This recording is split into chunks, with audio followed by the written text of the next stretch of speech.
एक भक्त ने पूछा, बाबा मैं सब कुछ सही से करती हूँ, रोज पूजा पाठ करती हूँ, फिर भी घर में बरकत नहीं है, धन नहीं टिकता, सदस्य बीमार रहते हैं, तो आज इन्हीं सवाल का जवाब मिलेगा। घर के मंदिर में जलने वाले दीपक घंटी रोज धोने वालों गौर से सुन लो, वरना पूरा घर हो जाएगा बर्बाद। आप सभी का दिल से आत्मा की गहराइयों से स्वागत है। जीवन में चाहे कितनी भी मुश्किलें क्यों ना आए, एक चीज कभी मत भूलिए, पूजा मंदिर में रखी घंटी, देवी देवताओं की मूर्तियां और जलते दीपक के साथ कुछ गलतियां ऐसी होती हैं जो अगर हो गई तो किस्मत का पहिया उल्टा घूमने लगता है। ऐसा दुर्भाग्य आता है कि संभलना भी नामुमकिन हो जाता है। घर में बरकत रुक जाती है, खुशियां सूख जाती हैं और गरीबी ऐसे कदम जमा लेती है कि चाहकर भी हटती नहीं।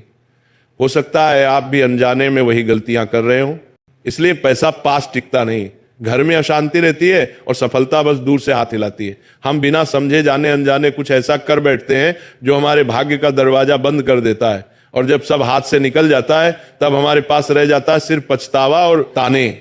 लेकिन घबराइए मत, आज इस प्रवचन में हम आपको पूजा मंदिर से जुड़ी हुई रहस्यपूर्ण बातें बताएंगे, जिन्हें सुनकर आपका दिल खुद कहेगा, गुरुजी आपने तो मेरी सोई किस्मत जगा दी।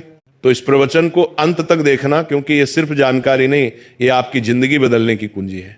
बहुत से लोग पवित्र वस्तुओं को धर्म का प्रतीक मानकर मंदिर में रख लेते हैं, लेकिन वहीं सबसे बड़ी गलती कर बैठते हैं।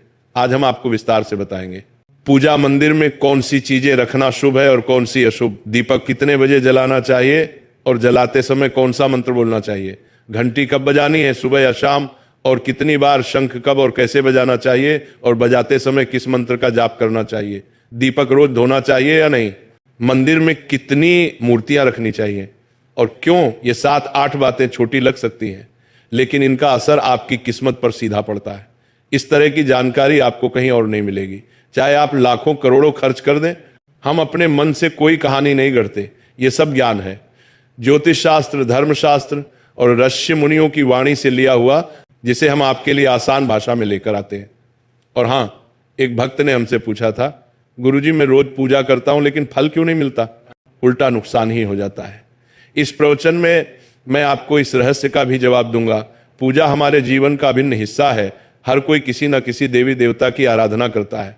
कोई माँ दुर्गा के चरणों में शीश झुकाता है, तो कोई भगवान विष्णु के नाम का स्मरण करता है, और हाँ, उनकी पूजा का फल भी मिलता है।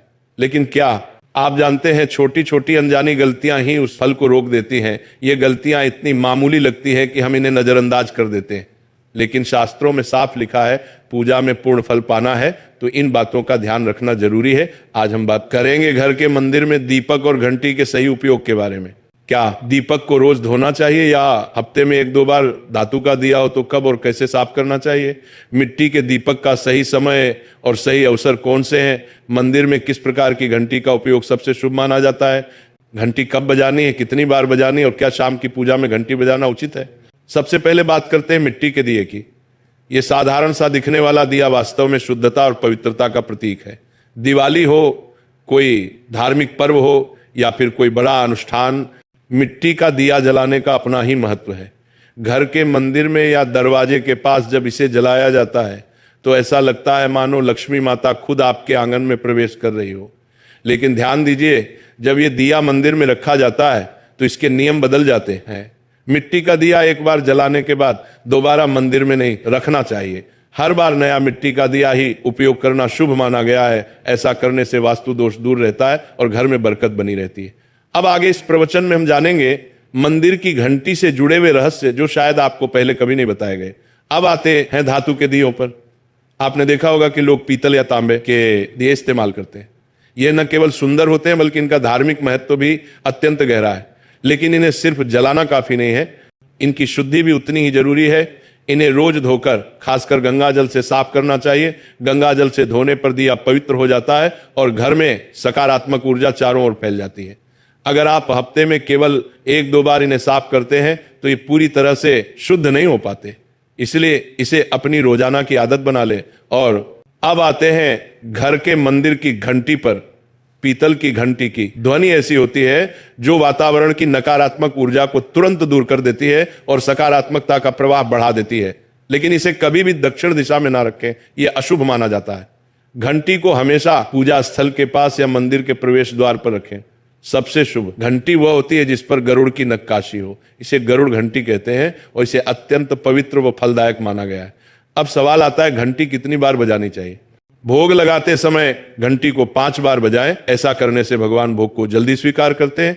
पूजा के दौरान घंटी को जोर जोर से या लगातार नहीं बजाना चाहिए, सिर्फ 3 बार बजाना ही उचित है। घंटी को हमेशा दाहिने हाथ से बजाएं और इसका मुख पूजा स्थल की ओर होना चाहिए। याद रखिए, घंटी को सुबह की पूजा में ही बजाना शुभ माना गया है। शाम की पूजा में घंटी बजाने से बचना चाहिए क्योंकि शास्त्रों में इसे उचित नहीं माना गया है। इन नियमों का पालन करने से आपका पूजा पाठ कई गुना अधिक फलदायक और प्रभावी हो जाएगा। यह बातें छोटी लग सकती हैं, लेकिन इनका असर आपकी किस्मत पर गहरा पड़ता है। एक और बहुत ही महत्वपूर्ण बात जो अक्सर लोग नजरअंदाज कर देते हैं, जब भी आप किसी मंदिर जाएं, खासकर घर के बाहर वाले मंदिर में, तो मंदिर में प्रवेश करते समय ही घंटी बजे, मंदिर से बाहर निकलते समय घंटी बजाने की कोई आवश्यकता नहीं होती। जब आप घंटी बजाते हैं तो ये सिर्फ आवाज नहीं होती, ये भगवान को दिया गया संकेत होता है, प्रभु मैं आपके द्वार पर आ चुका हूं, आपकी शरण में हूं। एक बार घंटी बजाने का मतलब है कि आपने भगवान के दरबार में प्रवेश कर लिया है और पूजा आरंभ कर रहे हैं। 2 बार घंटी बजाने का अर्थ है कि आप अपनी प्रार्थना, अपने मन की बात सीधे भगवान के समक्ष रख रहे हैं। अब हम आपको कुछ ऐसी बातें बताने जा रहे हैं जिन्हें शायद आपको कोई ना बताए, इसलिए इन बातों को ध्यान से सुनिए क्योंकि ये आपके पूजा पाठ को और भी अधिक फलदायी बना सकती है। अब आइए जानते हैं पूजा मंदिर के कुछ आवश्यक नियम।